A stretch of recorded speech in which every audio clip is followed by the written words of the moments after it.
Salut, c'est Pierre Martin. Sur cette chaîne, je partage ma passion pour les voitures avec des essais, des astuces et des conseils d'entretien.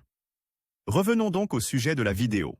Inventeur américain aux multiples facettes, Thomas Edison est parvenu à un projet concret dans le domaine de la voiture électrique. Telle que nous la connaissons, voici l'histoire du premier moteur à batterie. Thomas Edison et ses idées. Né le 11 février 1847 dans l'Ohio, Thomas Edison a joué un rôle important dans l'histoire de l'automobile, en particulier aujourd'hui.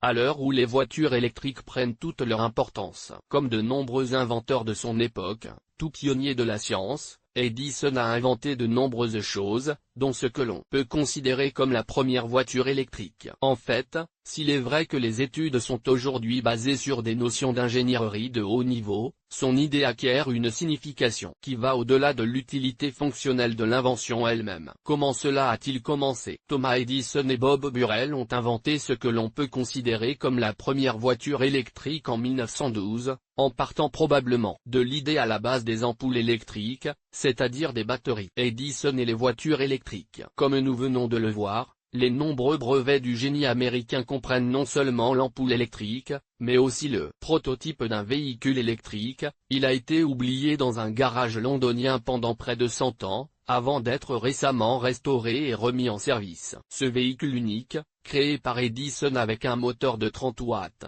atteignait 40 km/h et avait une autonomie d'environ 170 km, mais le projet de l'inventeur aux multiples facettes ne s'arrêtait pas là. En effet, le scientifique envisageait des batteries d'une durée de vie de plus de 30 ans, qui seraient montées sur des voitures électriques, et créées avec des scientifiques européens. Comme on peut facilement le déduire, le projet n'a pas eu d'avenir industriel en raison des coûts de production trop élevés et de la rencontre avec Henry Ford, qui a convaincu Edison d'opter pour le moteur à combustion interne. Aujourd'hui, cependant, les idées d'Edison sont extrêmement pertinentes et correspondent aux préoccupations croissantes en matière d'environnement et de technologie. Publié dans Voiture électrique, curiosité, personnalité de l'automobile.